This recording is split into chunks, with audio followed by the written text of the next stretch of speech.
Donc, c'est ça, c'est une activité scientifique qui non seulement contribue à montrer les efforts de recherche menés par nos enseignants-chercheurs, mais également inciter et pousser les étudiants à aller au-delà et à comprendre et connaître qui est devant le pupitre pour donner des cours. Et fort heureusement, Dr Niane, ce n'est pas la première fois que vous présentez un ouvrage et ça nous donne encore une fois une occasion de vous féliciter, de vous dire toute notre satisfaction par rapport à vos contributions. Donc, comme je l'ai dit tantôt, le recteur de l'université, professeur Mamadou Babacar Ndiaye, empêché, serait ravi d'assister à cette manifestation. Mais un agenda serré ne lui a pas permis.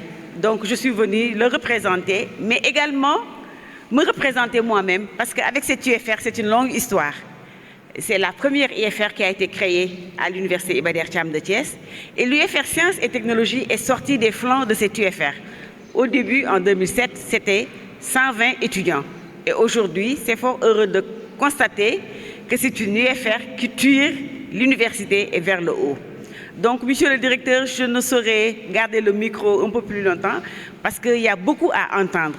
Et les gens, le public est tout oui pour écouter les éclairages du professeur qui nous vient d'Italie, professeur Beglio, mais également de tous ceux qui sont autour de la table pour nous servir un bon banquet de l'esprit. Donc je voudrais, au nom du recteur, féliciter encore l'organisation, ceux qui sont derrière cette organisation et souhaiter un bon panel. Monsieur le directeur, je suis prise au dépourvu, mais merci encore de m'avoir donné la parole. C'est un réel plaisir de vous recevoir ce matin à l'université Iba Der Thiam de Thiès pour cette activité pédagogique qui est d'une grande importance pour l'université. Donc je souhaite la bienvenue à tous les participants, en particulier au professeur Federico Salvasio qui nous vient de l'Italie et qui nous fait honneur de venir ce matin participer à cette activité. Je profite pour encore une fois féliciter et remercier Dr Babacar Niane pour son engagement au sein de l'université Iba Der Thiam de Thiès, pas seulement au sein de l'UFR-CES, mais au sein de l'université Iba Der Thiam de Thiès. Il a plusieurs casquettes. Depuis qu'il est venu, il s'est engagé auprès de toute la communauté universitaire. Donc c'est un honneur pour nous de l'avoir parmi nous. C'est un régulateur, c'est un médiateur, c'est un enseignant. C'est quelqu'un qui aussi, dès que tu le vois, tu as envie de bien faire. Donc je veux vraiment qu'on l'applaudisse très fort par rapport à tout cela.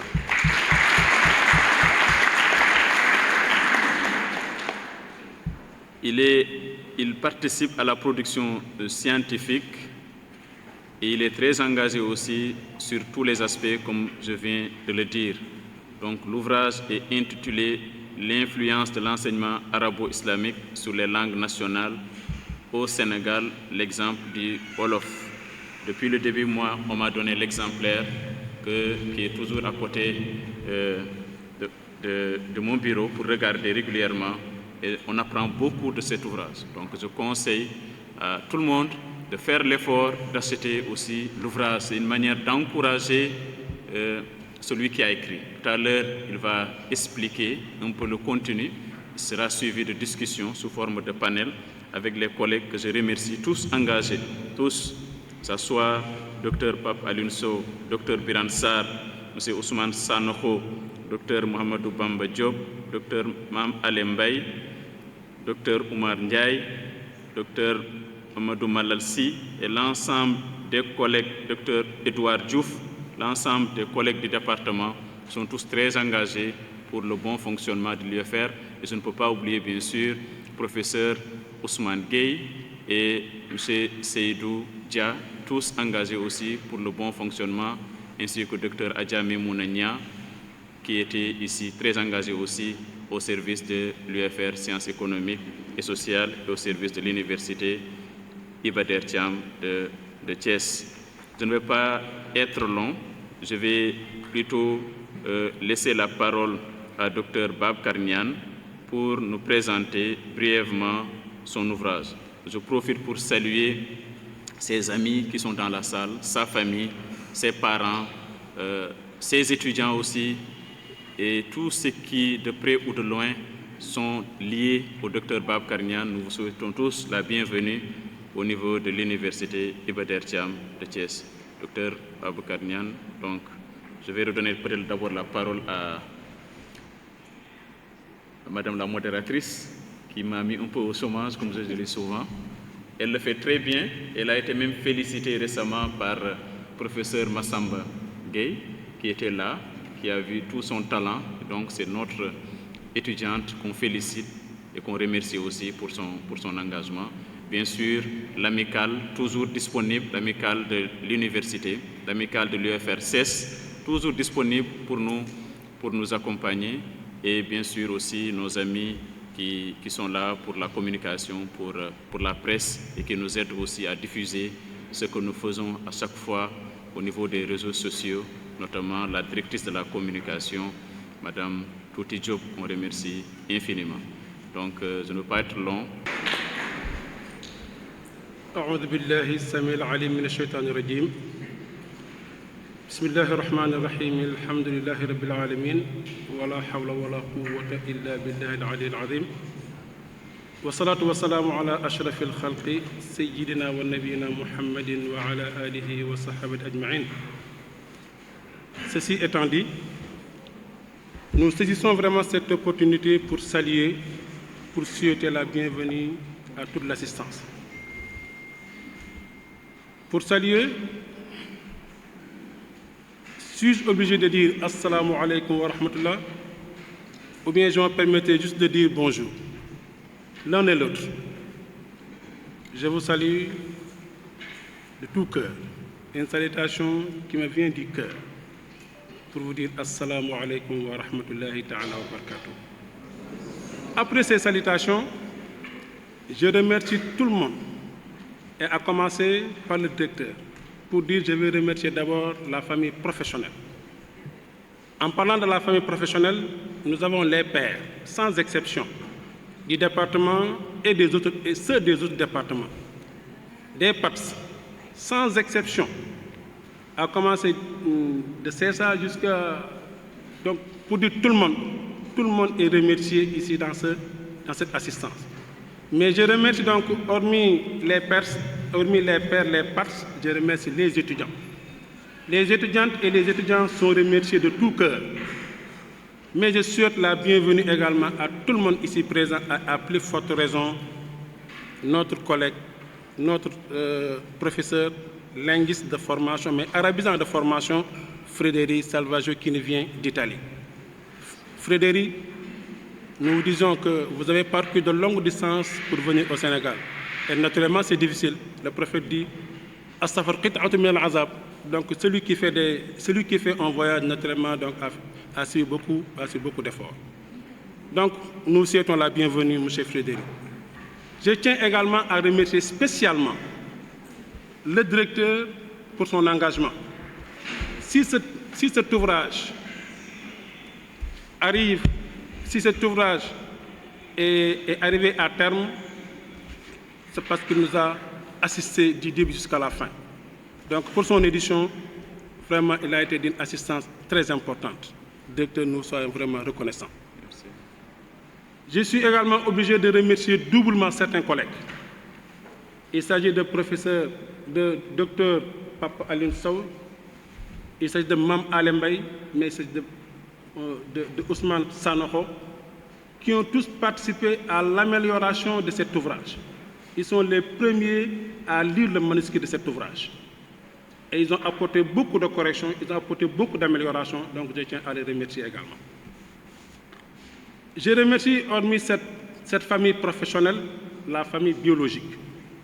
La famille biologique composée de frères et de sœurs, donc de frères Germain, de sœurs Germine, mais également de frères consanguins, de fils et d'épouses.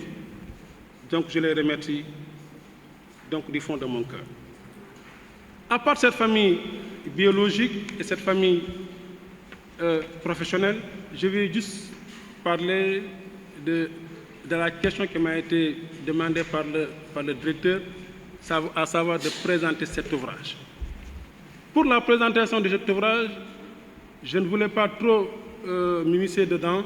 Je vais laisser donc les panélistes développer. Je vais juste parler du choix et éventuellement de la problématique et quelques grandes lignes. Donc, pour le choix du sujet, pourquoi on a écrit un ouvrage sur l'influence de la langue arabe ou bien de l'islam sur la langue nationale? C'est juste parce que c'est dit à notre spécialité. Donc, le choix s'explique par la spécialité. Et c'est quoi notre spécialité? C'est la civilisation arabo-islamique ou bien la civilisation sénégalaise d'expression arabe.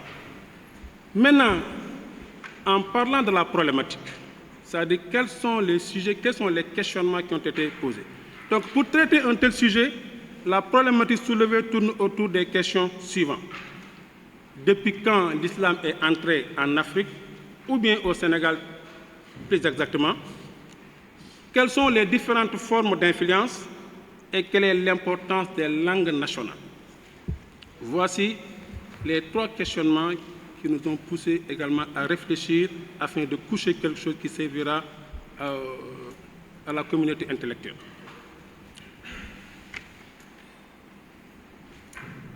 Alors, pour répondre à ces questionnements, nous avons montré que l'islam a pénétré en Afrique très tôt, depuis la première émigration. Là, vous comprenez que l'islam est entré en Afrique très tôt. Et là, ça a été du temps du prophète Mohammed sallallahu alayhi wa sallam. Au 7e siècle, avec la première émigration, donc cette émigration qui était venue en Abyssinie, qui est actuellement Éthiopie, ou bien qui est actuelle Éthiopie. Dans quel objectif? Dans l'objectif d'échapper à la persécution, mais également pour protéger leur foi. Donc vous voyez que l'islam est pénétré, donc l'islam est arrivé en Afrique, ou bien l'islam est arrivé au Sénégal depuis des siècles. Normalement, il faut qu'il y ait cette influence-là. Donc plus tard, avec la conquête des Arabes, ou bien des Almoravides, la religion également fut embrassée par des prosélytes de l'Afrique occidentale et se développa dans les empires tels que Ghana, tels que Songhai, tels que l'empire du Mali, où le Tekrou, ou bien l'actuel Fouta Touré, était une entité de ces empires. Et là, vous comprenez pourquoi l'islam également est arrivé au Sénégal très tôt. Certains même se permettent de dire que l'islam est arrivé au Sénégal depuis le XIe siècle. Toutefois, il y a certains même qui disent que l'islam est arrivé bien avant le XIe siècle. Mais l'un et l'autre, on comprend que l'islam est arrivé au Sénégal très tôt, du coup c'est normal qu'il y ait cette influence. Donc, s'agissant des différentes formes d'influence, nous pouvons citer en premier lieu l'influence linguistique. Je dis, les Sénégalais parlent arabe sans s'en rendre compte. Et là, vous comprenez qu'il y a un pourcentage assez élevé d'arabe dans la langue Wolof, dans la langue Pulaar, dans la langue Bambara. Donc, pour toutes les langues nationales, il y a un pourcentage assez élevé de la langue arabe. Prenez juste le mot Moussiba, Fitna, Bala, Fas. Même, certains se permettent même de dire Fas et pourtant ne savent même pas que Fas est un mot arabe. Khar est un mot arabe, etc., etc. Mais pour comprendre tout ce qui tourne autour de l'influence linguistique, il suffit de lire donc, cet ouvrage-là. Nous avons fait donc un chapelet de mots pour montrer quelle est l'influence de la langue arabe sur les langues nationales. Mais également, il y a l'influence religieuse. Et là, on n'en disconvient pas. Il suffit même de voir juste la table, pratiquement tous les noms portent le nom Ousmane, Babakar, Aliou, Ibrahim, etc., etc. Mais s'agissant d'Ibrahim, moi, je préfère toujours l'appeler Cheikh Ibrahim, avec tout ce que compte bien ma kulma damono kalimat Cheikh ana ufad ana qolo Cheikh Ibrahim wa ismu ana arif. Bon, donc je disais, je sais qu'il est professeur agrégé, c'est un agrégé en économie. Il est professeur titulaire. Il est le directeur de l'UFRSS. Il s'appelle Ibrahim et également il est élage parce qu'il a effectué le pèlerin à la Mecque. Mais moi, ça me fait plaisir de l'appeler Cheikh Ibrahim. Cheikh Ibrahim, je préfère vous appeler Cheikh Ibrahim. Et là, vous voyez cette influence de l'islam, non seulement sur le plan religieux, cette influence de l'islam sur le plan linguistique, mais également il y a l'influence de l'islam ou bien de la langue arabe sur le plan social, sur le plan culturel, même sur le plan économique, il y a une influence de l'islam sur l'économie. Donc, sur le plan politique, je dis l'islam a influencé sur tous les plans. Sur tous les plans. l'islam a influencé la société sénégalaise. Maintenant, à partir du XVIIIe siècle, cette influence était tentée d'une empreinte soufie.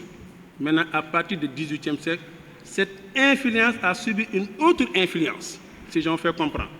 Donc, pour dire cette influence était teintée d'une empreinte soufie avec l'arrivée de la Qadiriya. Dès que même le fait de dire Qadiriya, le mot Qadiriya, c'est un mot arabe. Ça veut dire la tariqa Qadr, fondée par Cheikh Abdul Qadir Jilani. Donc, on a commencé à employer de Qadr, Qadiriya, avec également tous les termes qui tournent autour de la Qadiriya. Au XIXe siècle, naturellement également, il y a l'arrivée de la Tijaniya. Si vous parlez de la Tijaniya, si vous parlez de la Mouridiya, si vous parlez de la Layeniya, si vous parlez donc n'importe quelle tariqa, vous conviendrez avec moi que ces tariqas-là également ont une influence sur la société sénégalaise. De par les mots, on avait d'habitude, même si on parle les cheikhs, mais la connotation de cheikh en soufi n'était pas la connotation de cheikh dans la langue arabe. Quand je dis Cheikh Ibrahim, c'est parce que sur le plan soufi, je lui donne un statut spécial. Donc c'est ça. Donc pour montrer qu'avec le soufisme également, on a subi une autre influence de l'enseignement arabo-islamique, ou bien on a subi une autre influence qui est due au soufisme. Les jours. Je vais également montrer que cette influence a été remarquée sur tous les plans. Je dis bien avec les jours, du lundi au dimanche. Ou bien faut-il dire du dimanche au lundi, parce qu'en arabe, le premier jour c'est dimanche. D'ailleurs, on l'appelle Al-Ahad. Je dis même du premier jour au dernier, tous les mots sont arabes. Et les gens ne s'en rendent pas compte. La preuve, même le mot Gao, pour dire samedi, certains même peut-être ignorent le mot Wolof, mais le mot Wolof, naturellement, c'est Gao. Mais le mot qui est alterné ou bien qui est emprunté dans l'arabe, c'est Al-Asset. Bessou Asset. Quand je dis en Wolof Asset, ça veut dire le samedi. Et Asset n'est rien d'autre qu'une déformation de Assabt. Vous dire Alet. Également, le dimanche est appelé Dibir. En bon Wolof, on te dit Dibir. Même ce mot Wolof-là également est emprunté, le mot arabe est emprunté pour l'emploi en Wolof. Du coup, on dit Bessou Alet. Alet veut dire quoi? Alet n'est rien d'autre que la transformation du mot Al-Ahad. Donc, du coup, vous comprenez Alet pour dire Al-Ahad, Talata pour dire As-Sulasa, Alar pour dire Al-Arbi'a, Khamis pour dire Al-Khamis, Al-Juma pour dire Al-Juma, samedi pour dire As-Sabt, dimanche pour dire. Donc là, vous voyez, du premier jour au dernier jour, tous les mots sont arabes, mais de manière déformée. Donc là, vous comprenez avec moi. Les noms de famille, du moins les noms de personnes. Mohammed.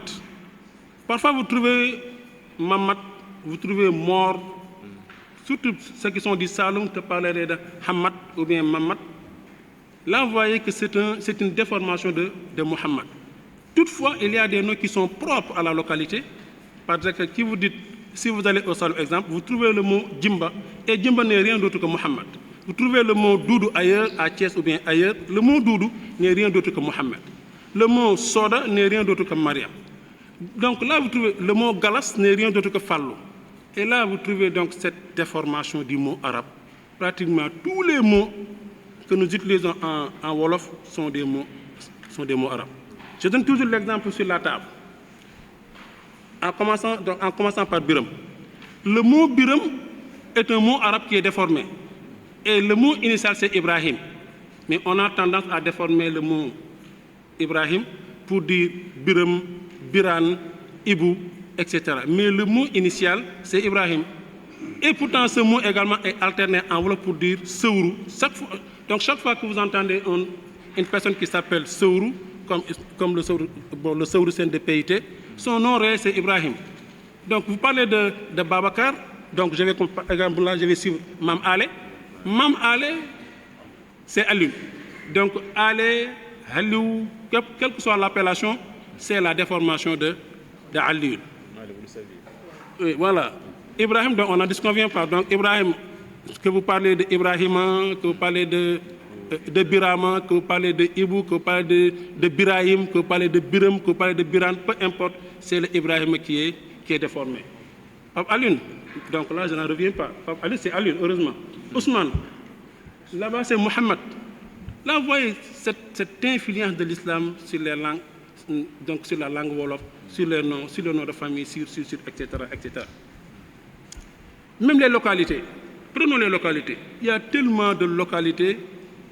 Aujourd'hui, on parle de Fass. Il y a tellement de noms il y a tellement de localités qui portent le nom de Fass, de Makka, de Médine, etc. Donc, pour montrer cette influence de l'islam ou bien du soufisme sur les localités.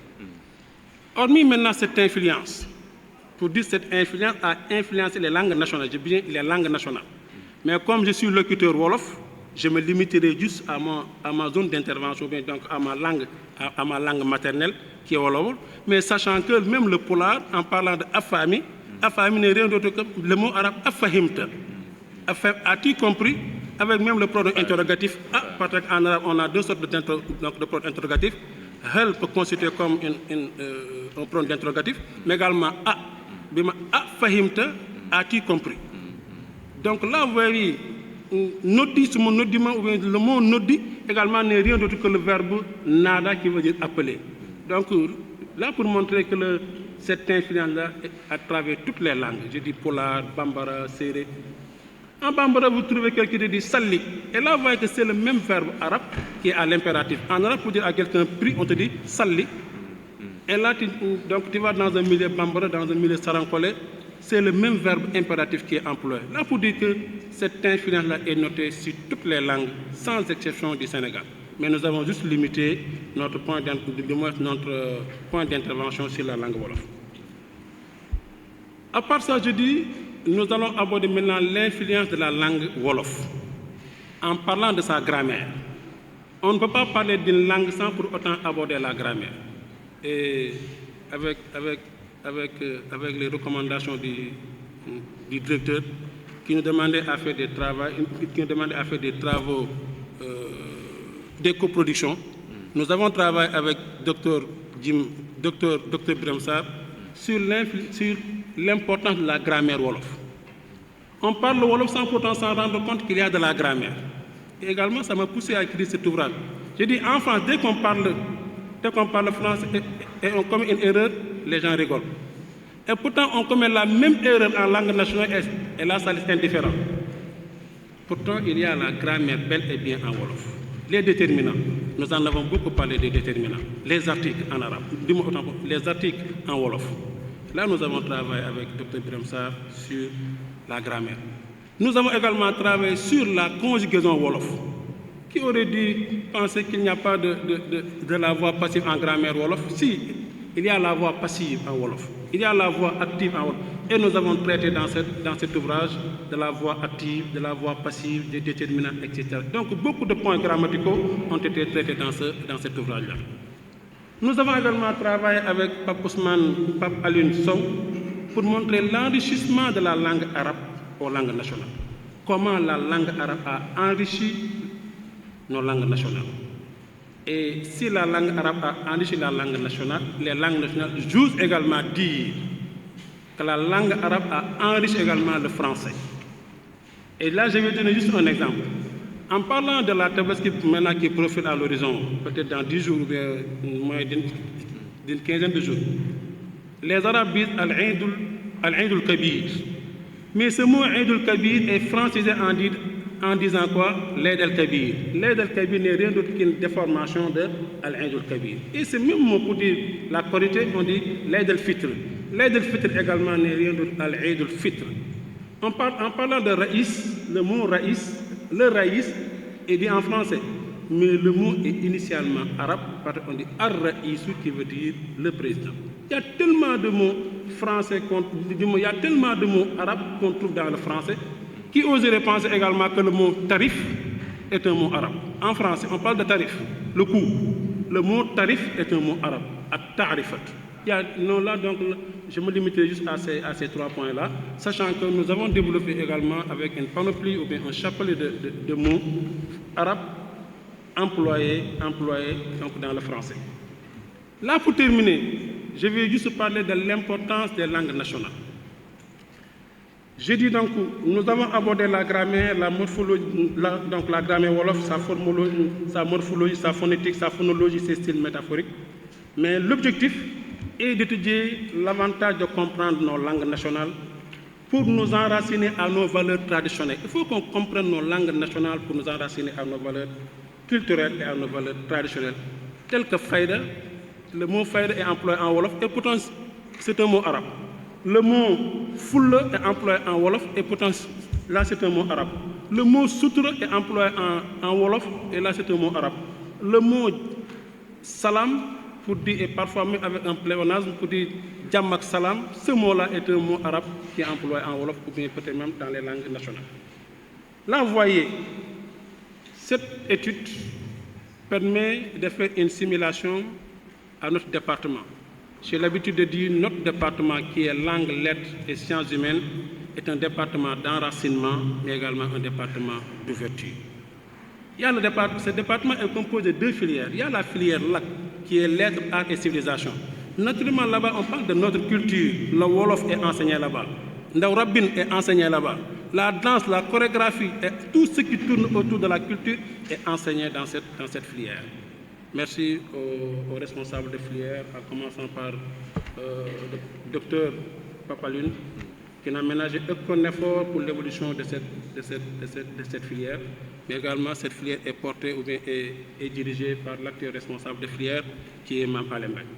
Mais également, nous disons, cet enracinement ne nous a pas empêchés de nous ouvrir. Donc, pour dire, c'est un département d'enracinement, mais également c'est un département d'ouverture. Pourquoi ouverture? C'est un département où pratiquement des langues étrangères sont enseignées. Là, je ne dirais pas le français, donc là c'est naturel, c'est notre langue officielle. Mais l'arabe est enseigné dans notre filière. L'espagnol est enseigné dans notre filière. L'allemand est enseigné dans notre filière. Donc là, pour dire que c'est un département d'enracinement, mais également c'est un département d'ouverture. Pour terminer, je remercie encore le professeur Salvaggio d'être là avec nous et qui a fait beaucoup d'efforts sûrement pour quitter l'Italie et venir au Sénégal. Naturellement, vous comprenez que c'est des distances. Mais là, ça fait partie du rôle du département. Il est du rôle d'un département de faire de sorte qu'il y ait ce cadre d'échange entre les départements, entre les enseignants du département en premier lieu.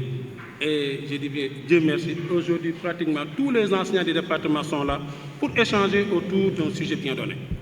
Mais également, c'est une opportunité, il appartient à ce département, à tout département, de s'ouvrir, c'est-à-dire de faire de sorte qu'il y ait un échange entre les enseignants de l'université ou bien entre enseignants d'autres universités. Et aujourd'hui, il y a M. Salvaggio qui est là, qui est d'une autre université italienne. Je remercie encore une fois de plus le directeur, je remercie tous les collègues ici présents, je remercie la famille biologique, je remercie tous les étudiants qui sont ici présents, mais je remercie également notre modératrice. Oh, Aya, je remercie. Aya Mbarke est là, la chef de département. Hein? Donc la chef de département Sciences Éco, vraiment nous sommes ravis et fiers de votre assistance. Merci beaucoup, monsieur le directeur. Notre invité, professeur Salvaggio, chers collègues et sœurs, chers amis, donc honorables, enfin, je passe mes salutations à tout le monde. Donc merci beaucoup à Dr Babacar Niane qui nous a donné l'opportunité de nous exprimer un peu sur une problématique qui nous concerne, qui nous touche à plusieurs points. Alors moi, mon intervention sera axée sur les aspects théoriques liés au phénomène de contact de langue. C'est des problématiques qui m'interpellent de manière générale, donc je vous donnerai juste, puisque le temps ne nous permet pas d'être très exhaustif, j'essaierai autant que possible donc de vous présenter quelques éléments, quelques aspects liés au contact de langue. En général, quand des langues sont en coprésence, qu'est-ce que cela génère au niveau des pratiques langagères? Donc, de manière générale, le contact des langues, c'est lorsque il y a les interactions qui touchent deux ou plusieurs langues, et cela dans un même espace géographique. Alors, le premier aspect, ou en tout cas la première conséquence liée à ce phénomène, à ces contacts de langue, le premier aspect, c'est ce qu'on appelle le bilinguisme. Moi, par exemple, Je peux me considérer comme un bilingue parce que je considère que je m'exprime en Wolof et en français. Je ne suis pas aussi doué que Babacar, qui lui peut s'exprimer en arabe, en Wolof, en français et même en anglais, comme c'est le cas de mon ami et frère Bamba Diop ou même Omar Ndiaye. Donc ce sont des plurilingues. Lorsque ça dépend de deux langues, on parle de plurilinguisme. Alors, lorsque maintenant, dans un même espace géographique, les interactants, ou en tout cas les habitants, ou en tout cas ceux qui pratiquent la langue, sont confrontés à la présence de plusieurs langues, on est dans un contexte multilingue et on parle de multilinguisme. Un autre aspect que Dr Babacar a évoqué dans son ouvrage, c'est le phénomène qu'on appelle le phénomène des emprunts linguistiques. Les emprunts linguistiques, c'est lorsque des mots ou des expressions d'une langue sont intégrés dans une autre. Dr Babacar a évoqué tout à l'heure le cas de ce qu'on appelle, en tout cas nous praticiens, l'onomastique. L'onomastique, c'est l'étude des noms propres. Alors, les noms propres peuvent relever de ce qu'on appelle de l'anthroponymie ou de la topologie, de la toponymie plutôt. La toponymie, c'est l'étude des lieux. Aujourd'hui, on entend beaucoup de quartiers qui découlent de termes, ou en tout cas qui nous viennent de termes étrangers. Il a évoqué tout à l'heure le cas de Fas. Fas, je crois que c'est un quartier qui rappelle Fès, ou qui se fonde sur ça. Beaucoup de quartiers, Médina, fait allusion à Médine. Bon, nous, on est à Tchapon, hein, chez les Sérères, donc ça ne vient de nulle part. Madame Ngom, Henriette. J'habite à Tchapon, chez les Sérères, là, donc pas de souci. Donc retenez bien que l'onomastique fait allusion surtout à l'anthroponymie lorsque ça a rapport avec les noms propres. Mais quand c'est des noms de lieux, on parle donc de toponymie. Ça également, c'est le phénomène de contact de langue qui génère de tels aspects ou de telles manifestations. Un autre aspect sur lequel moi aussi j'ai beaucoup travaillé, c'est le phénomène qu'on appelle l'alternance codique, ou ce que les Anglais appellent le code switching. Je crois qu'au départ de son propos, Dr Babacar nous en a gratifié. Il a commencé par saluer en arabe et après il a enchaîné en français. Ça nous arrive souvent. Nous sommes toujours dans des situations d'alternance de code linguistique. Nous utilisons, nous basculons allègrement d'une langue à une autre dans nos discours, sans même nous en rendre compte. C'est le contexte multilingue dans lequel nous baignons qui le justifie et qui l'explique. Merci beaucoup. En plus maintenant de ces phénomènes liés à l'alternance codique, nous avons ce qu'on appelle le néologisme. Alors je m'arrête à ce niveau-là parce que le phénomène de néologisme est un phénomène assez récurrent de nos jours, ou en tout cas depuis tout le temps, mais ça l'est davantage avec les nouvelles générations que vous êtes ou que nous sommes. Parce que nous sommes en plein dedans. Aujourd'hui, lorsque l'on suit de manière attentive les échanges qu'il y a entre les jeunes sur les réseaux sociaux, on se rend compte que tous les jours, il y a des mots nouveaux. Tous les jours. Et ces mots créés qui sont nouveaux relèvent de ce qu'on appelle les néologismes sémantiques. J'en ai pris quelques exemples, puisque je m'intéresse beaucoup à ces pratiques-là. Les jeunes vous dites souvent « Diou dafa xéré ». Yow ya xéré. Directeur, vous savez ce que ça veut dire? Moi, je suis branché, hein? Ya xéré.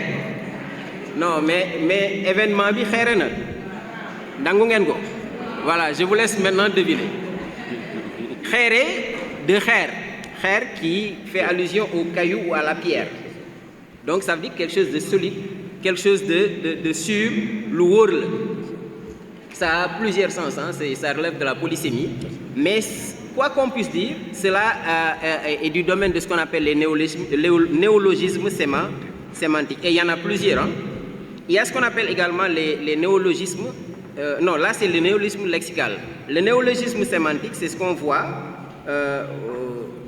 Je suis surpris quand je vois aujourd'hui les filles qui se font appeler fils chez les jeunes. Une fille qu'on appelle fils et qui est toute contente qu'on l'appelle fils. Ouais, mais fils, nous faut demain. Ouais, yow ngay jigen ñu ne le fils nga contane. Nous on est choqués, on est gênés, mais c'est de la néologisme sémantique. Le sens a finalement fini par changer et a connu un glissement. Aujourd'hui, hein, ça c'est pas que les étudiantes, suñu daam yi, à commencer par la mienne, dañoo bëgg ka. Da ngeen a bëgg ka, bëgg ngeen topp ka. Alors, qu'est-ce que ka? Le mot ka en français signifie de manière générale une situation. Mais aujourd'hui, dans l'acceptation collective, lorsqu'on dit cas dans nos langues, on fait allusion à des faits divers, le plus souvent. Et généralement, c'est des faits divers dont on ne se contente pas d'en découvrir les tenants, mais on cherche toujours à voir quelle est la suite qui est donnée. Chaque matin, au réveil, vous êtes sur TikTok, sur Facebook, sur les autres réseaux, pour voir qu'est-ce que ce cas a donné. Et finalement, il y a top ka. C'est du néologisme sémantique. Deux exemples, hein, il y en a beaucoup. Dans le lexique du transport, c'est là où aussi on relève beaucoup de situations de néologisme morphologique. Aujourd'hui, vous entrez dans une voiture de transport en commun, on vous dira souvent, le policier arrêtera le chauffeur et lui dira da nga def mélangement de bagages. Le terme mélangement n'existe pas. C'est mélanger qui existe. Non seulement on a un néologisme morphologique, la forme change, mais en plus de cela, le sens va changer. Parce que mélangement de bagages ne signifie pas mélanger des bagages différents, mais c'est mettre les bagages dans le compartiment des voyageurs. C'est ça en fait, et on est dans une situation de glissement de sens. Et ça, c'est toujours dans le domaine du néologisme. Et alors, je commencerai par exprimer mes vives félicitations au collègue Dr Babacar Niane pour cette nouvelle publication qui fait également l'objet de notre rencontre aujourd'hui. Alors, cet ouvrage intitulé « L'influence de l'enseignement arabo-islamique sur les langues nationales sénégalaises, l'exemple du Wolof », sur lequel nous sommes appelés à nous prononcer,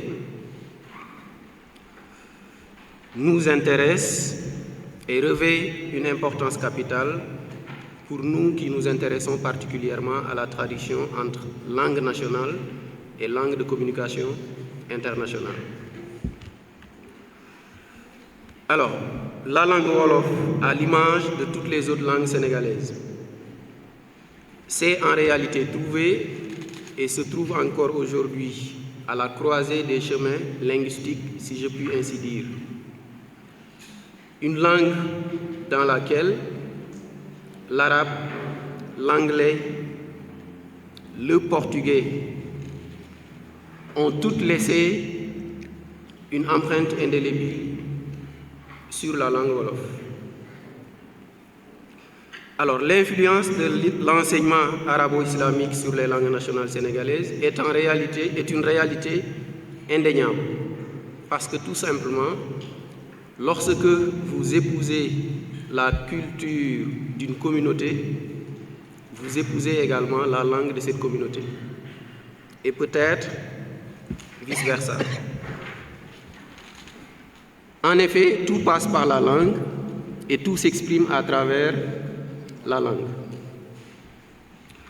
Plus qu'un simple attribut de l'identité d'une communauté, comme peuvent l'être par exemple un drapeau national ou un hymne national, la langue va au-delà, dans la mesure où elle produit et performe l'identité d'une communauté. Elle donne à cette communauté les mots pour se dire et les mots pour se penser.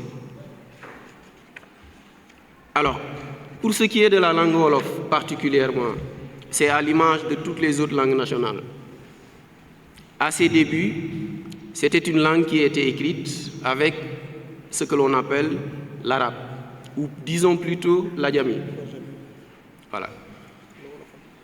Voilà. Qu'il est convenu aujourd'hui d'appeler également Wolofal. Voilà. Il était donc impossible, ça c'est la conséquence, pour toute personne incapable de lire l'arabe, de lire et de comprendre le Wolof, parce que l'alphabet était emprunté à la langue arabe. Ce sont en réalité les arabisants, ou bien ces arabisants, qui ont posé les jalons du développement de la littérature écrite en langue nationale sénégalaise, en ayant exclusivement recours à ce que l'on appelle l'alphabet arabe, autrement dit Adjami, également appelé Wolofal. Alors, l'émergence de cette littérature écrite, appelée Adjami, témoigne du contact du Sénégal avec le monde arabo-musulman, qui remonte au 8e et 9e siècle de notre ère. Alors, cette forme d'écriture s'est propagée en Afrique bien avant l'arrivée des premiers missionnaires et des colons, mais a également servi à transcrire les langues nationales sénégalaises, plus particulièrement le Pulaar et le Wolof, les deux langues qui ont accumulé la quantité de littérature la plus abondante parmi toutes les langues nationales. Alors, toujours pour ce qui est du Sénégal, comme pour ce qui est du reste de toute l'Afrique de l'Ouest, l'évolution de la littérature des langues transcrites avec l'alphabet arabe est perçue comme indissociable de l'expansion de l'islam à travers le continent africain. Et ça, c'est une réalité également. Alors, cette perception s'explique surtout par le fait que cette forme d'écriture a pendant très longtemps été réservée à ce que l'on appelait une élite africaine sénégalaise, musulmane, qui a beaucoup travaillé pour l'expansion de l'islam au Sénégal et en Afrique. Alors, si on reprend le cas du Sénégal, où l'expansion de la littérature wolofale s'est faite parallèlement avec l'expansion de l'islam sur tout le territoire national, et pour s'en rendre compte, il suffit de jeter un coup d'œil sur la thèse intitulée « Essai sur la contribution du Sénégal à la littérature d'expression arabe », une thèse présentée en 1971 et publiée en 1972 par le grand Amar Samb, qui constitue aujourd'hui une référence incontournable dans le domaine de la littérature arabophone. Et quand je dis littérature arabophone, ça implique aussi bien la littérature écrite en arabe, en bonne et due forme, mais ça implique également la littérature wolofale, écrite à partir de l'alphabet arabe. Alors, dans cette thèse, il y met en exergue le rôle central qu'ont joué les écoles littéraires, parmi lesquelles on a les plus connues et les plus récentes, dont les centres religieux de Touba et de Tivaouane, dans la constitution et l'expansion de la littérature écrite avec l'alphabet arabe. Il fournit dans cette thèse également une très longue liste d'écrivains qui se sont illustrés dans la poésie en langue arabe, mais également en wolofal. Et parmi les noms qui nous reviennent très souvent, on a le grand Khalima Diakhaté Kala, mais également Cheikh Moussa Ka, qui se présente ou qui est présenté aujourd'hui comme l'un des auteurs les plus prolifiques dans ce domaine. Il a beaucoup écrit en wolof. Bonjour tout le monde. Bonjour monsieur le directeur du UFR, le professeur Ibrahim Thiam, chers collègues, chers étudiants, chers invités. Permettez-moi d'abord, à l'entame de mon propos, de remercier chaleureusement et de le féliciter, mon collègue et ami, le docteur Babacar Niane, d'abord pour la marque de confiance portée sur ma modeste personne, pour me faire relire le draft de l'ouvrage que nous présentons aujourd'hui et dont il est l'auteur. Ensuite, pour l'honneur qu'il m'a fait de m'intégrer parmi les membres de ce prestigieux panel qui doit débattre aujourd'hui autour de ce même ouvrage. Je voudrais axer mon intervention sur un des nombreux thèmes soulevés par Dr Babacar Niane dans son ouvrage. Lui, il parle d'influence, moi je parlerai plutôt d'interculturalité linguistique, Parce que je vais le démontrer, ce n'est pas seulement le Wolof qui est influencé par l'arabe, mais d'une certaine manière, nos langues nationales, le Wolof également, ont eu à influencer l'arabe. Je vais essayer de le démontrer dans ma communication. Donc, c'est le thème de l'interculturalité linguistique dans les rapports entre la langue arabe et les langues nationales sénégalaises, notamment le Wolof, comme le docteur Niane l'a choisi dans son ouvrage. Permettez-moi d'abord de définir un peu, parce que tout part de la culture. Qu'est-ce que c'est que la culture? L'UNESCO, qui est l'Organisation des Nations Unies pour l'éducation, les sciences et la culture, définit la culture comme l'ensemble des traits distinctifs, spirituels et matériels, intellectuels et affectifs qui caractérisent une société ou un groupe social, et elle englobe les arts, les lettres, les modes de vie, les façons de vivre ensemble, les systèmes de valeurs, les traditions et les foi. Alors, la diversité culturelle renvoie à la multitude des cultures, à la pluralité des référentiels culturels.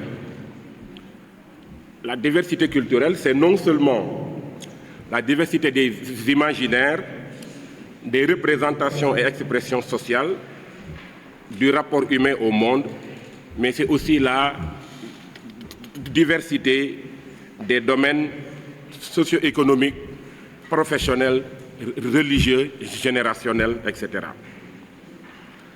Alors, l'appropriation de cette diversité et de cette pluralité culturelle est une des missions assignées par Dieu à l'homme sur terre. En effet, dans le Saint-Coran, Dieu nous dit dans la sourate Les appartements, au verset 13, « Ya ayyuhan nasu, inna khalaqnakum min zakarin wa unsa, wa ja'alnakum shu'uban wa qaba'ila lita'arafu. Inna akramakum hindallahi atqakum, inna Allaha alimun khabir. » Ô vous les humains, nous vous avons créés d'hommes et de femmes, et nous avons fait de vous des peuples et des tribus différents afin que vous vous connaissiez les uns les autres. Le plus noble d'entre vous auprès d'Allah est celui qui craint le plus Allah. Allah est omniscient, il est informé de tout. Ce verset coranique est une preuve que la diversité ethnique, la diversité religieuse, la diversité culturelle n'est pas une invite à ériger des murs et des barrières entre les différents groupes humains. Au contraire, le verset ne dit pas « li taharabu » pour se faire la guerre. Il ne dit pas « li tabaghadu » pour se haïr.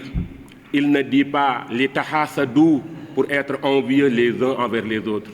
Mais plutôt il dit « li ta'arafu » pour se connaître, pour se découvrir, pour se tolérer, pour coopérer, pour partager, pour donc échanger entre nous. Loin d'être une source de discorde et de division, la diversité doit être une source d'enrichissement mutuel, de renforcement mutuel et de complémentarité. Au marché de la diversité culturelle, chaque culture a quelque chose à donner et quelque chose à prendre. Donc nous ne nous appesantissons pas seulement sur l'influence de l'arabe sur les langues, mais sachons également que les autres langues tirent quelque chose de nos langues nationales. C'est ce que donc chaque culture a quelque chose à donner et quelque chose à recevoir, donc et quelque chose à prendre. Donc c'est ce que un grand chantre de la négritude de chez nous appelait le rendez-vous du donner et du recevoir. Mais encore faudrait-il savoir comment donner à l'autre et surtout comment prendre de l'autre. Se pose alors la problématique de l'interculturalité.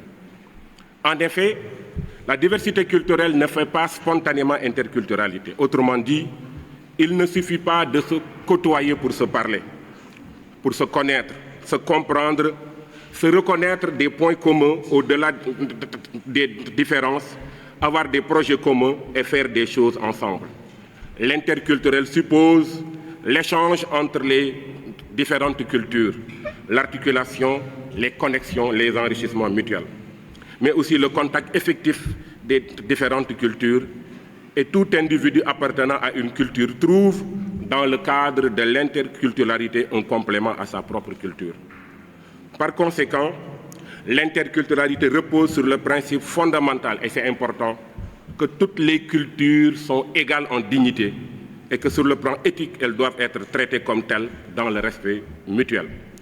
Cela sous-entend que toutes les cultures ont la même valeur, dès lors le partenariat interculturel est nécessaire. Monsieur le directeur du FR, chers collègues, chers invités, chers étudiants, dans le dialogue interculturel, la langue est le premier pont entre les cultures, car toute langue est porteuse de culture et contient une vision propre du monde qui organise et conditionne la pensée et en est de ce fait inséparable. L'interculturalité linguistique est alors au cœur du partenariat interculturel. En effet, la multitude des langues ne traduit pas seulement une diversité linguistique, mais de multiples opportunités d'échanges interculturels. L'ouvrage du docteur Babacar Niane traite d'un aspect intéressant de l'interculturalité linguistique. Donc moi, je préfère parler d'interculturalité linguistique que d'influence linguistique entre l'arabe et les langues nationales sénégalaises. Et j'ai relevé 4 niveaux d'analyse de cette interculturalité linguistique. D'abord, c'est la résilience des langues africaines. Parce qu'en Wolof, on dit « Balangana Nam Nefa ». Si nos langues nationales avaient été complètement absorbées par les langues étrangères, aujourd'hui, on serait en train de parler uniquement arabe ou bien de parler uniquement Wolof. Mais c'est parce que dans le cadre de l'interculturalité, nos langues nationales ont su résister, ont su exister. En effet, malgré une longue et précoce cohabitation, non pas avec une langue, mais avec 2 langues exogènes, la langue arabe, langue liturgique, c'est-à-dire langue du Coran et de la religion musulmane, mais également la langue française, langue de domination coloniale, les langues nationales sénégalaises ont su tirer leur épingle du jeu en subsistant et en s'imposant comme langue de communication principale. Donc, on voit que la lingua franca, dans beaucoup de zones du Sénégal, c'est soit le Wolof, soit le Pulaar, ou bien dans certaines zones, le Manding, malgré la présence de l'arabe, malgré la présence du français. Alors, cette forme d'enracinement et d'ouverture, comme l'a dit le docteur Babacar, autre principe cher au président Poyet, est parfaitement illustré par nos érudits musulmans, tels El Hadj Oumar Al-Foutiou Tall, Cheikh Amadou Bamba Mbacké, El Hadj Malick Sy Di Maodo ou El Hadj Ibrahima Niass Di Baye, qui avaient une parfaite maîtrise de la langue arabe, mais n'en demeuraient pas moins attachés à des langues comme le Pulaar et le Wolof. Deuxièmement, le recours à l'imaginaire linguistique Wolof. Et c'est là où nos langues nationales ont aidé à l'apprentissage de l'arabe pour enseigner la nouvelle langue liturgique qu'est l'arabe. Babacar l'a très bien développé dans son ouvrage. Donc l'arabe, langue du Coran et langue de la religion musulmane. Donc il fallait connaître un peu d'arabe pour pouvoir prier, au moins savoir lire la Fatiha, donc il fallait apprendre l'arabe pour pouvoir. Au tout début, ce n'était pas évident, et les premiers maîtres coraniques ont utilisé les langues nationales pour enseigner l'arabe. Okay?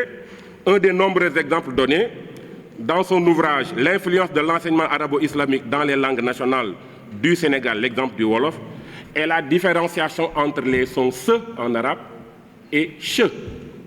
Donc, sin en arabe et shin en arabe, donc en français c'est che et se. En effet, les premiers maîtres coraniques, en enseignant l'alphabet arabe, pour contourner la difficulté de prononciation de la nouvelle langue par les locuteurs wolofophones, ont eu recours à une ingéniosité linguistique comme le sin su wow et le sin su toy, le sin sec pour dire le se et le sin mouillé pour dire che, pour distinguer entre les 2 lettres qui en arabe ont une écriture assez proche, n'étant distinguées que par les points diacritiques sur le shin. Troisièmement, la plupart des langues africaines, et Dr Biram en a parlé dans son intervention, sont transcrites en caractère arabe bien avant l'entreprise coloniale. Cette transcription des langues africaines en lettres arabes, plus connues sous le nom d'Adjami, donc que l'on appelle en Wolof le Wolofal. Donc le Adjami, il vient de l'arabe Adjam, Adjam signifiant tout ce qui est différent de l'arabe. Réunis aujourd'hui en cette séance pour un prétexte qui, je pense, est très pertinent, la présentation de l'ouvrage de notre ami et frère, Dr Babacar Niane, l'influence de l'enseignement arabo-islamique sur les langues nationales au Sénégal, l'exemple du Wolof. Donc je vais axer mon intervention sur la prégnance de l'arabe au Sénégal. D'abord, m'appesantir un peu sur l'auteur pour dire que le collègue Babacar Niane est, en résumé, un homme de bien. Il est toujours égal à lui-même, parce que je le connais, ça fait maintenant très longtemps, depuis l'université Iba Der Thiam de Thiès. Il n'a pas changé. Voilà, il est toujours humble, simple, courtois, disponible. Et tout à l'heure, le directeur a parlé de d'autres qualités. En parlant de régulateur, c'est normal, il est imam, donc il joue ce rôle. Il est également généreux, vraiment très attentionné. Aujourd'hui, cette générosité se manifeste à travers son ouvrage qu'il nous présente et nous sommes très heureux d'être parmi vous aujourd'hui et nous le remercions et le félicitons vivement. S'agissant donc de l'ouvrage, je dois dire que je l'ai traversé très rapidement, mais je trouve que c'est un livre qui est très riche. L'auteur est dans son domaine quand même. Au-delà de la formation classique qu'il a reçue au niveau de l'école française, Dr Babacar Niane est un pur produit des Dara. Il a fait la formation classique également des Dara. Donc, s'il nous produit un ouvrage intitulé « L'influence de l'enseignement arabo-islamique sur les langues locales », l'exemple du Wolof, c'est parce qu'il s'y connaît bien. Et nous nous réjouissons vraiment de cet aspect. Donc le livre présente beaucoup de qualités, sur le plan de la forme comme sur le plan du fond. Il est bien rédigé, le livre est cohérent, il est également progressif. Il nous fait voyager depuis le XIe siècle jusqu'au XXIe siècle, en parlant d'événements majeurs, l'entrée de l'islam, l'introduction de l'islam au Sénégal, la propagation donc des enseignements islamiques, l'introduction de la langue arabe, l'implantation de la langue arabe, et maintenant il nous parle aujourd'hui de l'influence de la langue arabe sur les langues locales.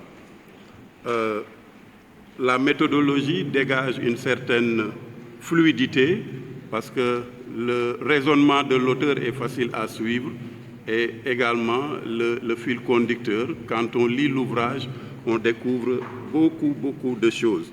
Donc c'est un document qui est très riche en informations. Il présente des informations qui ont une valeur scientifique de haute portée.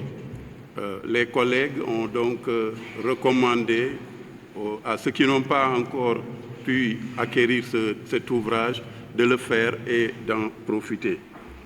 Le livre également fait transparaître des recherches approfondies. Le collègue quand même s'est donné la peine de bien documenter son ouvrage parce que rien que les références bibliographiques nous donnent quand même un aperçu global de la teneur, de la profondeur des ouvrages qu'il a consultés, mais également des efforts qu'il a consentis pour nous gratifier donc de ce document très important. Le champ d'expérimentation, c'est le Sénégal. Voilà, et comme on le sait, le Sénégal, qui se trouve à l'extrême ouest de l'Afrique de l'Ouest, c'est un point donc de jonction des cultures négro-africaines, des cultures arabo-islamiques, même de la culture également occidentale.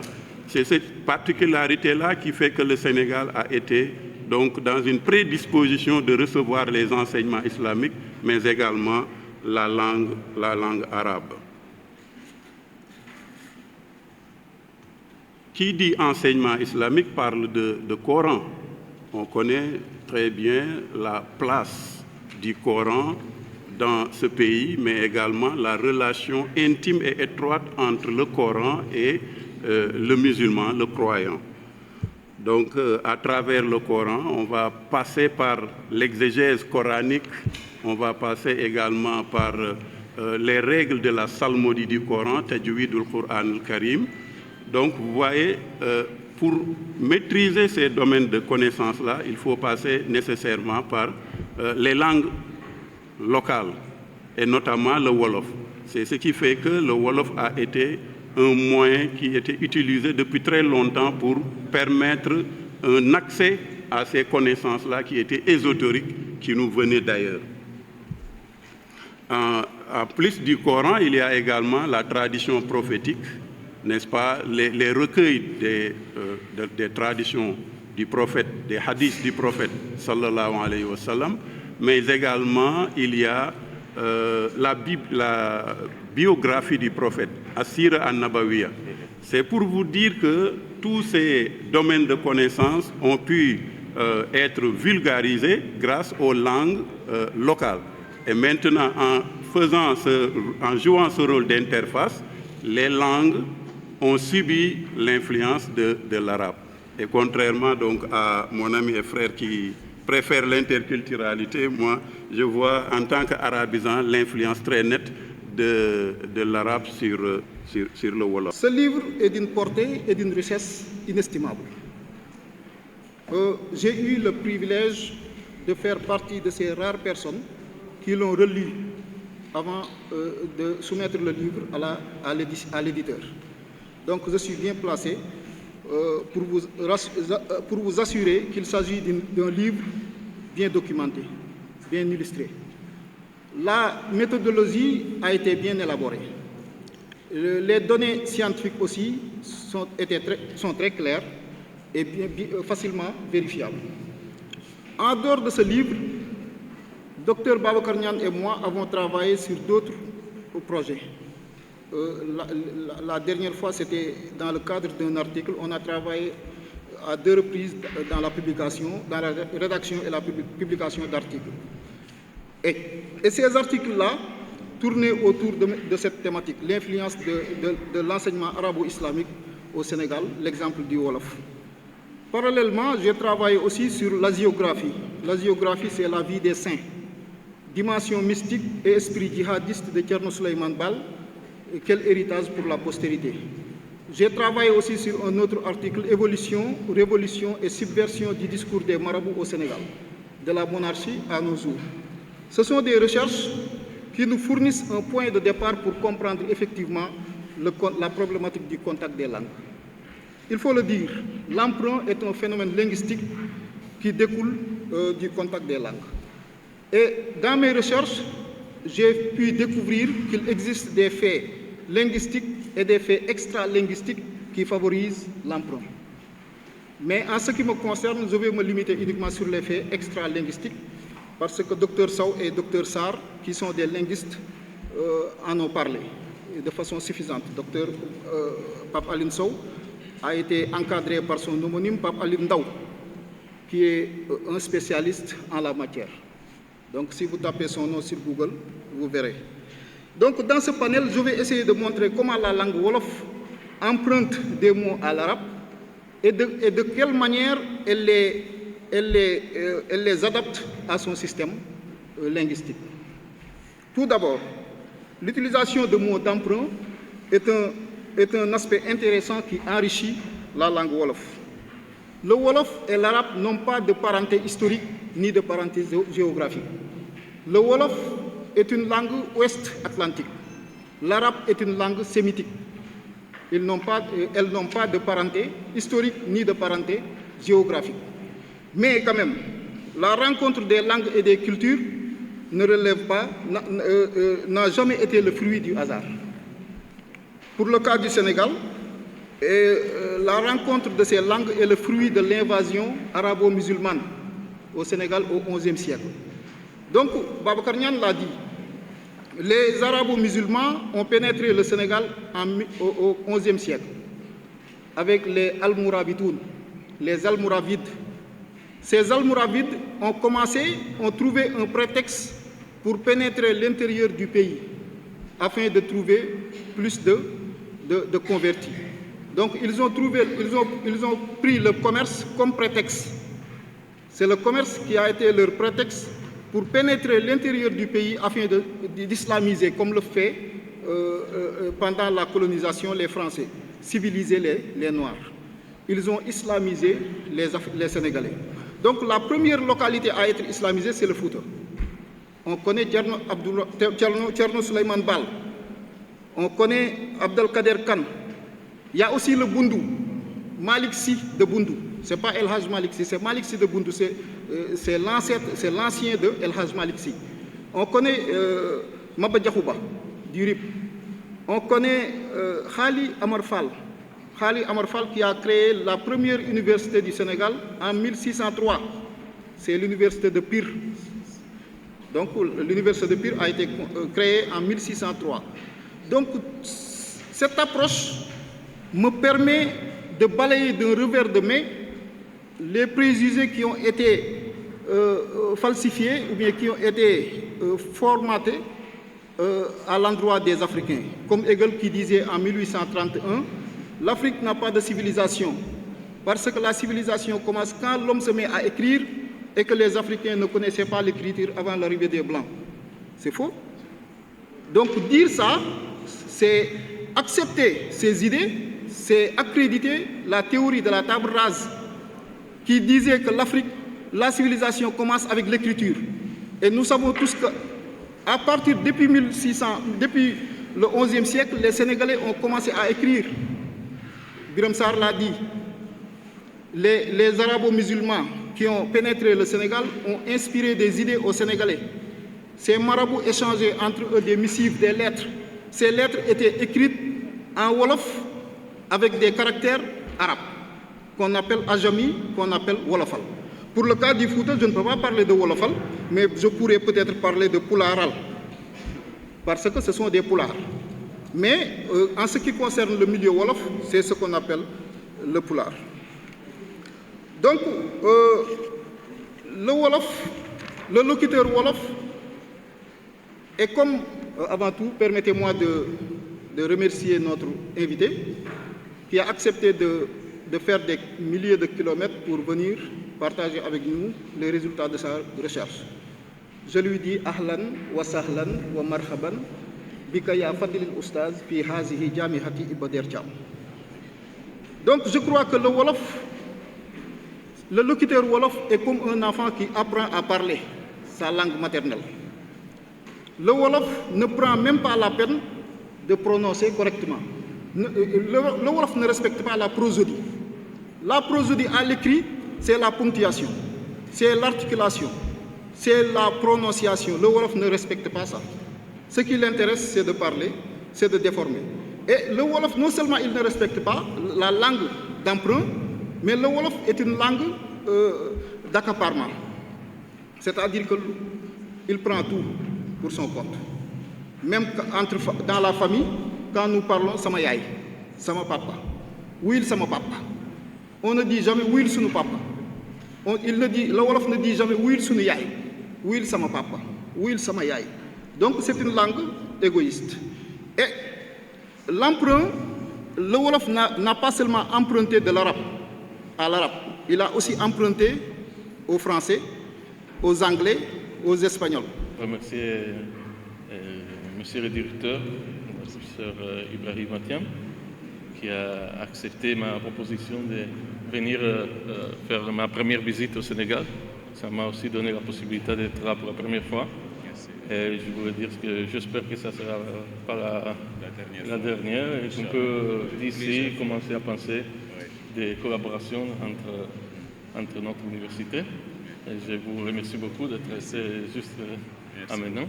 Je m'excuse pour mon français. Bien sûr, nous en Italie, on utilise plutôt l'anglais dans des contextes comme ça. Je ne l'ai jamais étudié vraiment d'une façon, disons, régulière. Mais comme c'est une langue très proche de ma langue maternelle, qui est la langue italienne, j'improvise un peu. Il y a beaucoup d'interférences linguistiques qui passe dans ma tête en ce moment. J'invente un peu les mots, mais j'espère, je veux parler d'une façon relaxée, sans trop penser.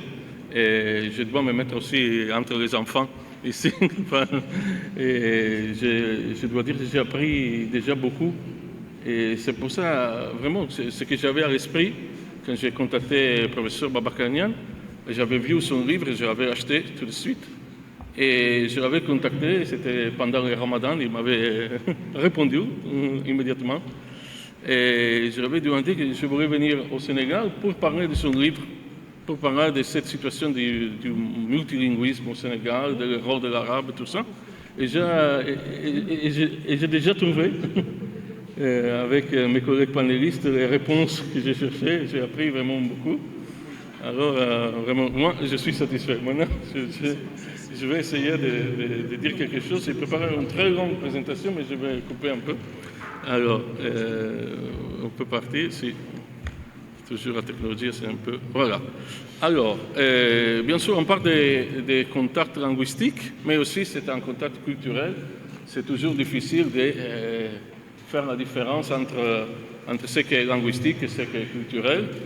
Mais dans le cas spécifique de l'arabe, il y a une raison en plus, et c'est que selon les linguistes américains Sapir, l'arabe est une des cinq langues qui ont eu une importance écrasante en tant que vecteur de culture dans le monde entier. Et les langues qu'il met dans la liste sont le chinois classique, qui bien sûr a eu une grande importance pour l'Asie orientale, le sanskrit pour l'Inde et pour tout le monde qui suit l'hindouisme, l'arabe bien sûr, et le grec et le latin pour le contexte européen. Et il dit que, par exemple, il nous donne un exemple, il nous dit « Un japonais instruit peut à peine formuler une seule phrase littéraire sans recourir aux ressources du chinois ». Ça, c'est par rapport à l'influence du chinois sur les japonais. Mais on peut bien faire la paraphrase de ça.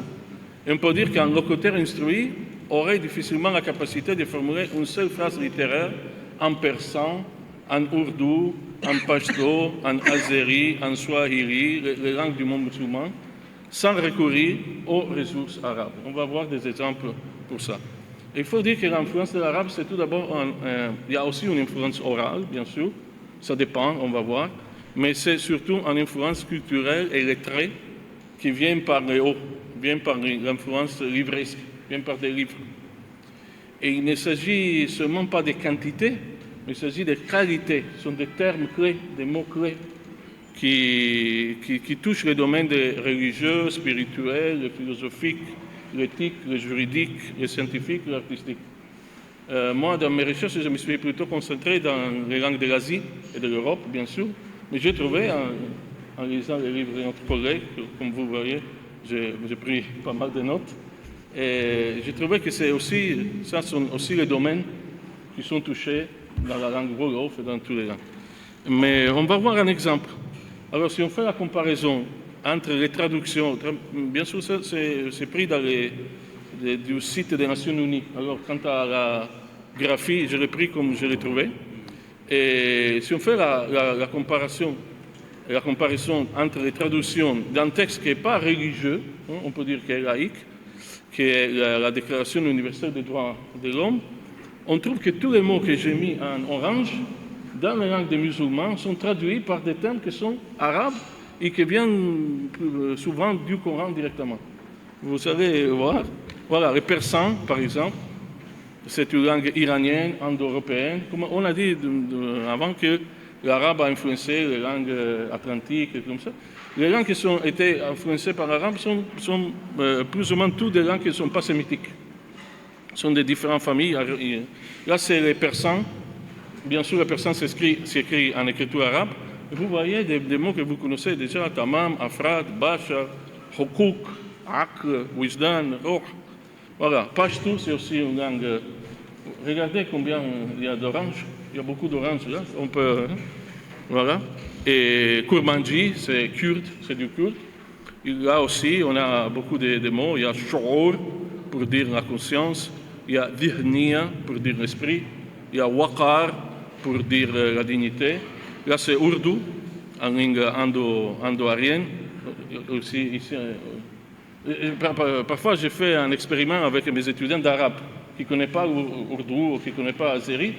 Et je leur dis de quoi part ça.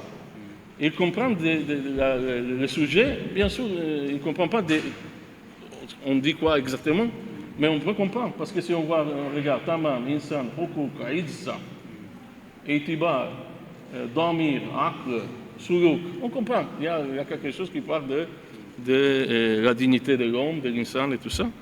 Encore, les Turcs, bien que les Turcs a subi un processus, vous savez, d'épuration avec Atatürk, il a changé beaucoup de mots, mais ça reste aussi beaucoup. Insan, Hur, Aklar, ça c'est la façon dans laquelle on fait le plural en turc. Hak, Akil, Wijdan et tout ça. L'indonésien, on arrive même à l'Océanie, on arrive à l'Indonésie, on trouve martabat pour dire la dignité. Hak pour dire hukuk. On fait la duplication on dit hak et on dit pour dire la conscience, on dit Hati Nurani. Hati, c'est un mot indonésien qui ça veut dire le cœur, mais Nurani, c'est la nur. Alors, c'est un cœur lumineux. C'est très belle aussi. Voilà, les langues africaines, je ne suis pas spécialiste, mais j'ai trouvé aussi beaucoup Swahili, en partant des noms de la langue. Swahili, ça veut dire les côtes, la langue de la côte. On a aussi Huru, ça vient de Hur. Hadi, ça vient de Haddun. Hak, Sawa, pour dire la parité, l'égalité. Akil, Damir et tout ça. Somali aussi, il y a pas mal de mots. Vous voyez, par exemple, le mot Wa'i pour dire la conscience. Sharaf pour dire la dignité. Hausa aussi, il y a beaucoup de mots. Et Jula aussi, vous voyez. Et aussi, bien sûr, en Wolof, j'ai trouvé des mots. Adama, dans plusieurs langues, l'être humain s'appelle à partir de notre père Adam. Tawfiq, c'est un mot arabe. Et Khel, que je ne savais pas, mais j'ai appris de le lire, c'est vraiment, ça vient de Akl. Et justement, on s'est demandé à la fin du livre, dans la postface, comment c'est possible que des mots qui sont... Normalement, les domaines des parties du corps ne sont pas des domaines qui sont sujets à des emprunts. Ce sont des termes bases de la langue. Mais là, il faut reconnaître qu'il y a comme en psychologie, en physiologie sacrée qui vient de... Là, que ce n'est pas seulement un organe physique. Afara, Yakirun, Afara, Takirun, c'est une conception de l'être et de sa psychologie, on peut dire, sacrée. Voilà. La preuve au contraire, c'est de regarder au maltais. Maltais, c'est de l'arabe. Maltais, c'est une langue arabe, d'origine, on peut dire, c'est un dialecte arabe. C'est une langue européenne. C'est une langue arabe qui a grandi, été adoptée dans un environnement chrétien. Il a grandi là. Et c'est de l'arabe, si vous voyez, tous les mots sont arabes, mais les seuls mots qui ne sont pas arabes sont les mots qui portent des significations très hautes, très importantes, très symboliques. Alors c'est justement le contraire de ce qui passe dans les autres langues. Dans les autres langues, la structure de la langue, ce n'est pas arabe, mais les mots qui sont importants, qui touchent à la philosophie, à l'éthique, à la religion, à tout ça, sont des mots arabes. Là, en maltais, c'est le contraire. Ce sont des mots italiens. Uguali, ça veut dire égal. Dignita, ça veut dire la dignité. Ragioni, ça veut dire la raison. Mais ils ont gardé tout le reste des mots, ce sont des mots qui sont arabes. Voilà, arabe dialectal, mais aujourd'hui, c'est une langue officielle de l'Union européenne et c'est une langue arabe. Si on passe à l'influence de l'arabe dans les langues européennes, il faut faire la distinction entre des régions. Bien sûr, l'Andalousie et la Sicile ont une histoire de contact direct avec les Arabes et avec aussi les Amazirs. Et moi, je suis originaire de la Sicile. Et les régions des Balkans, bien sûr, faisaient partie de l'Empire ottoman. Et ils ont eu un contact direct avec l'arabe, mais aussi indirect à travers les Turcs. Et le reste d'Europe a pris beaucoup de mots arabes, mais à travers les traductions d'œuvres scientifiques, médicales, philosophiques et tout ça. Et vous savez, c'est un processus qui a commencé à Bagdad, à Beit al-Hikma. avec le calife Al-Mamoun. Et là, on a fait la traduction de tous les savoirs qu'il y avait dans le monde de l'époque. On a traduit du grec, du syriaque, de l'hébreu, du pehlev, que c'est l'ancien persan, du copte, du sanskrit. Tout a été traduit à l'arabe. Et après, il était traduit de l'arabe au latin et aux langues romanes dans le contexte de l'Andalousie, notamment avec l'école de Tolède, et avec un roi qui s'appelait Alphonse X le Sage. Et c'est bien parce que le sage, c'est Hakim, et là, c'était Beit Hikma. Et c'est là, nous, on dit souvent en Europe qu'on est les fils de la culture, de la civilisation grecque-latine. On dit nous sommes les fils, nous sommes les héritiers de la civilisation grecque. Mais on n'oublie jamais, toujours de dire qu'on avait complètement oublié la tradition grecque dans l'Europe chrétienne des premiers siècles et qu'on a récupéré à travers des traductions faites des musulmans. Alors ça c'est... Parce qu'on le dit toujours comme un contraste avec le monde musulman, le reste de la Méditerranée. Et on dit non, nous sommes des Grecs, nous sommes des Latins. Bon, mais on avait oublié tout ça.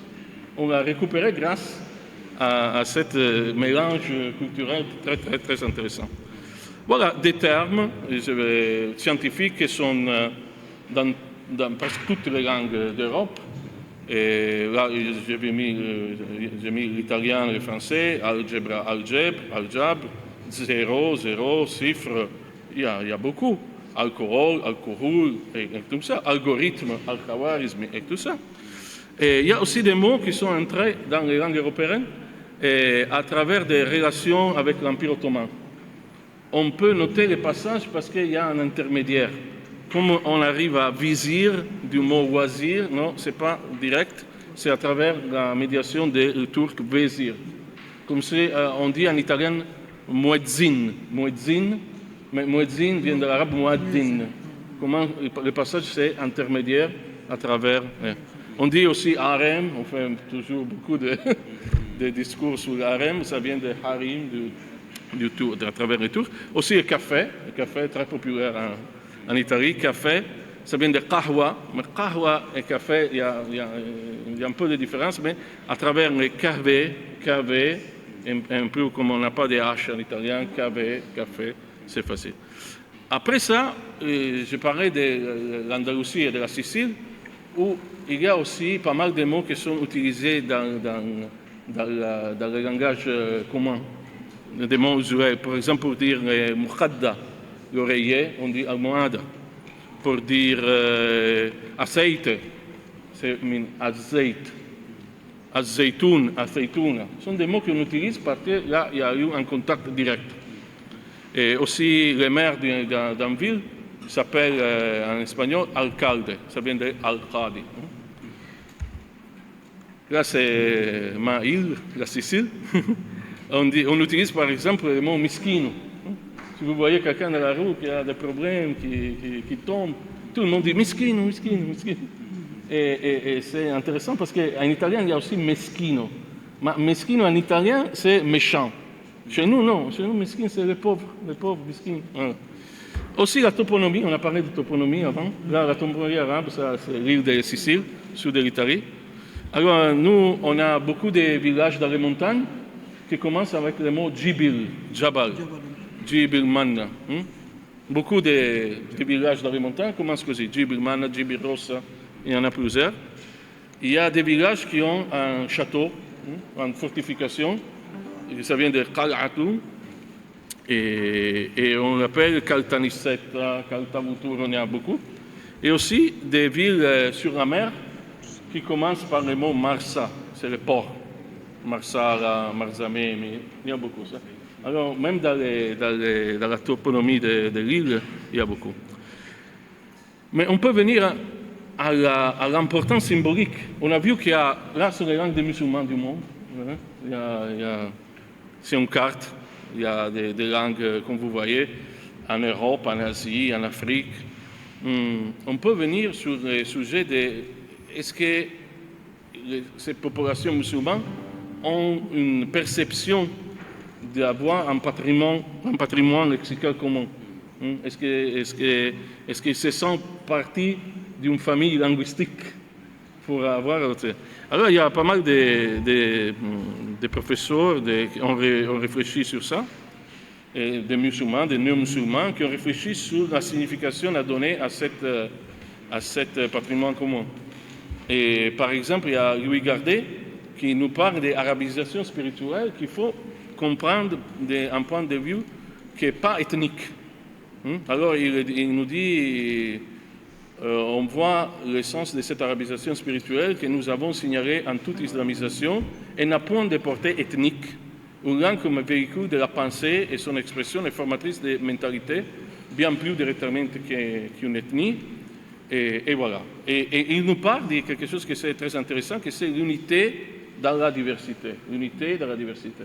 C'est clair que le monde musulman est un monde où il y a unité, mais l'unité, ça ne veut pas dire l'uniformité.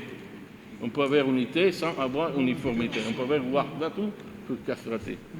Et notre professeur de langue arabe et persane, Baouzani, nous dit, et il pense que toutes les langues qui ont été influencées par l'arabe, on peut les appeler des langues musulmanes. Et il nous dit aussi qu'il y a l'unité fondamentale culturelle et non ethnique est présente dans la conscience des peuples musulmans.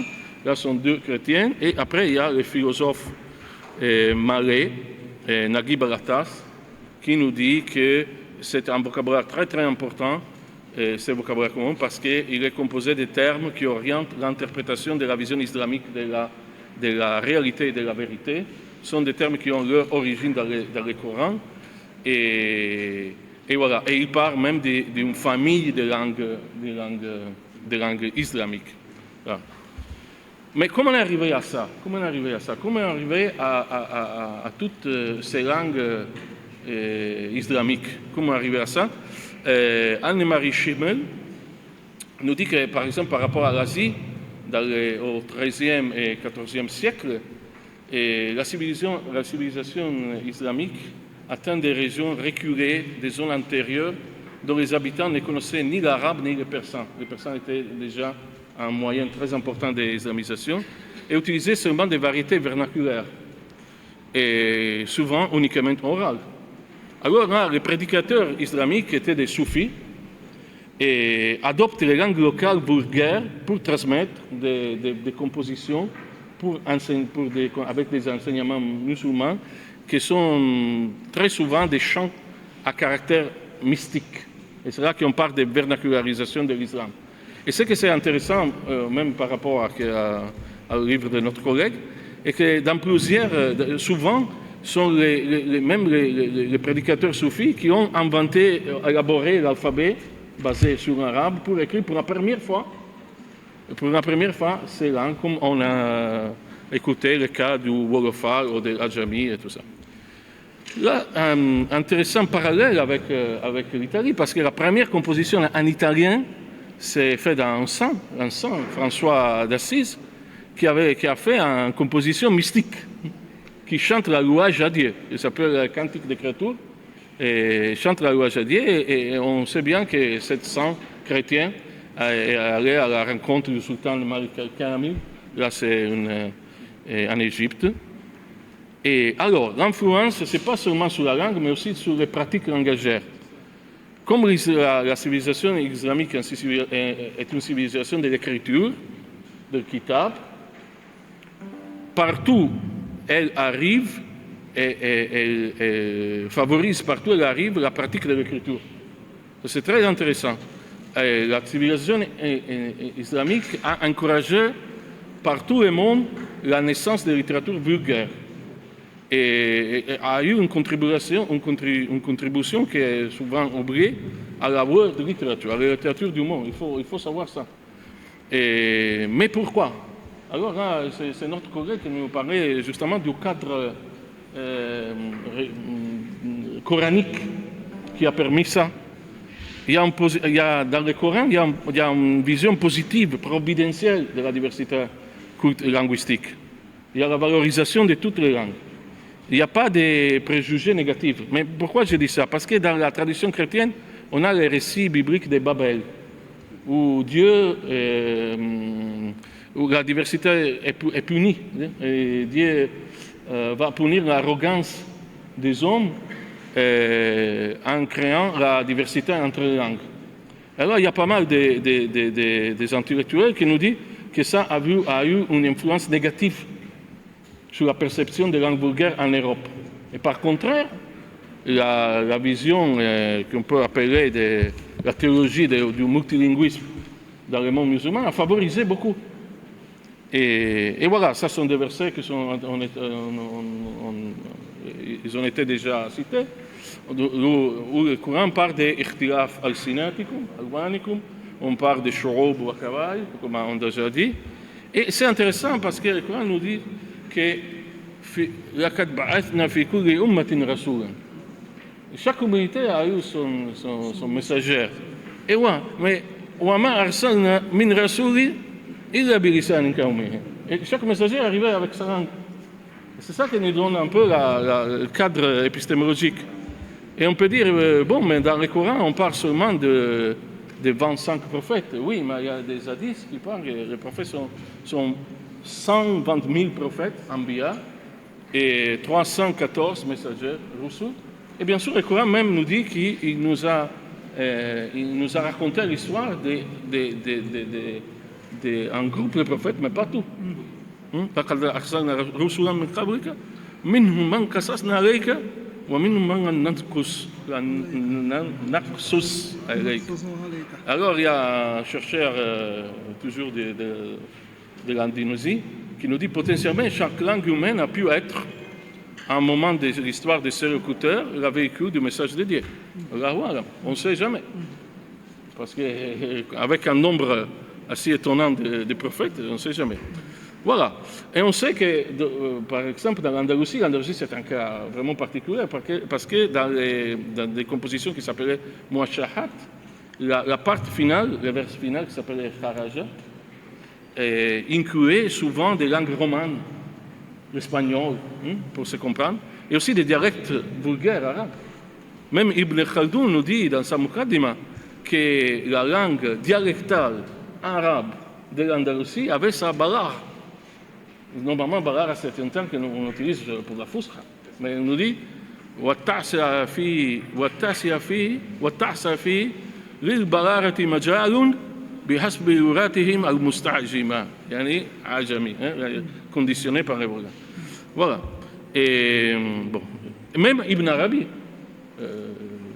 le fameux soufi Cheikh Akbar, avait écrit un dialecte local arabe. Il a écrit un zajal avec des contenus métaphysiques très, très, très élevés, comme c'est l'habitude de Cheikh Akbar, dans l'arabe local. Voilà. Alors, pour terminer, je voudrais dire que l'impact de la vision islamique du vulgaire était très important pour la naissance de la littérature vernaculaire dans l'Europe. Voilà, par exemple, Antoine Borout nous dit que la contemporanéité des reconquêtes de l'Ibérie et du Sindh, Sindh c'est plus ou moins le Pakistan,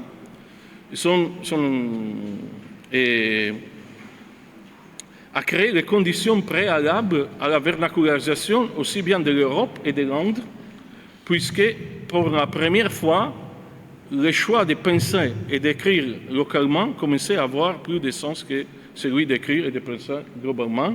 Et il y a aussi Suzanne Conklin Akbari qui nous dit bien sûr que cet argument n'est pas accepté normalement par les intellectuels de l'Europe. Et il nous dit pourquoi. Parce que les arguments concernant le rôle de la langue arabe dans l'émergence de la poétique vernaculaire romane sont largement restés lettres mortes. Ce manque de réceptivité n'était pas dû à une faiblesse des arguments, mais plutôt à la réticence à reconnaître la perméabilité, ça c'est très important, la perméabilité du voile culturel qui séparait les communautés chrétiennes et musulmanes sur la péninsule ibérique au Moyen-Âge. Il y avait comme un voile, et normalement on considère que c'est impénétrable, mais ce n'est pas vraiment ça. Alors c'est pour ça que j'ai appelé les conclusions de Kashf al-Hijab, parce que parcourir et voir de l'influence linguistique et culturelle de l'arabe sur les langues d'Asie, d'Europe et d'Afrique n'a pas seulement une valeur linguistique, philologique ou historique. Cela aide à mettre en lumière la circulation non seulement des hommes et des marchandises, mais aussi des savoirs, des idées, des visions du monde et des valeurs spirituelles. Cela enrichit notre compréhension de ce qui unit des mondes qui nous paraissent parfois trop différents et éloignés, en levant les voiles culturels qui séparent trop souvent l'Est du Ouest, le Nord du Sud. Djerejef. Pas trop long.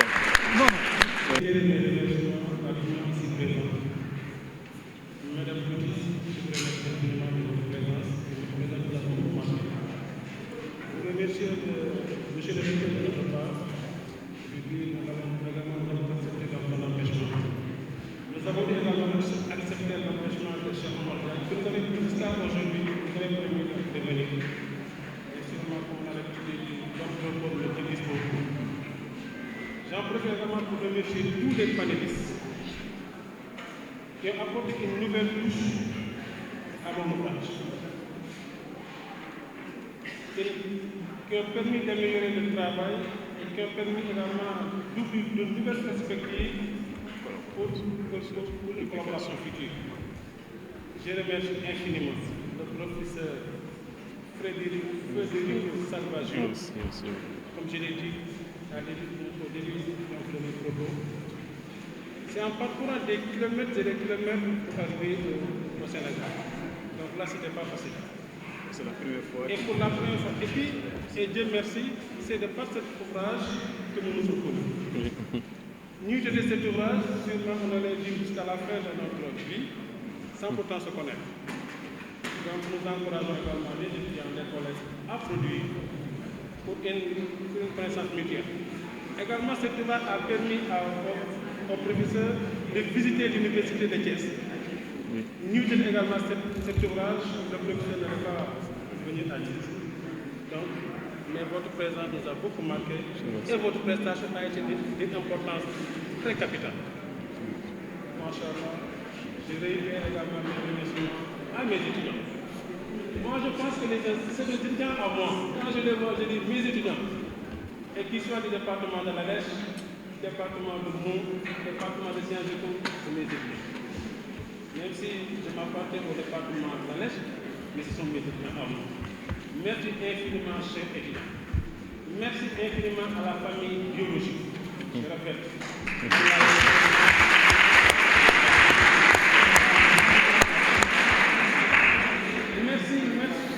Merci pour Pax. Et là, je viens de commencer par mon assistante, Madame Dalmeda.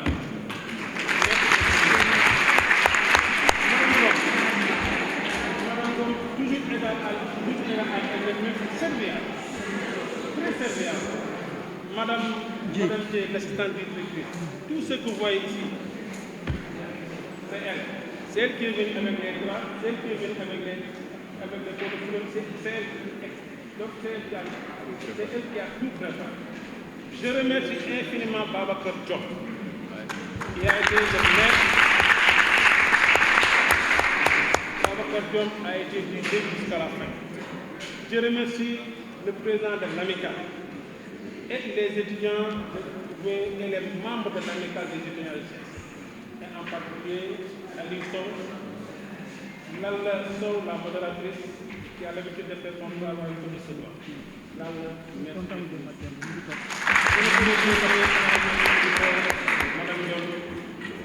Diop, Madame la chef de département, Madame Lo, le professeur de docteur, notre collègue du département, Malal, la petite, vraiment, je suis tellement satisfait, très content de vous.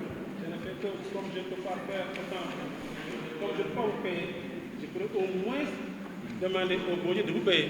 Madame Lopi. Merci.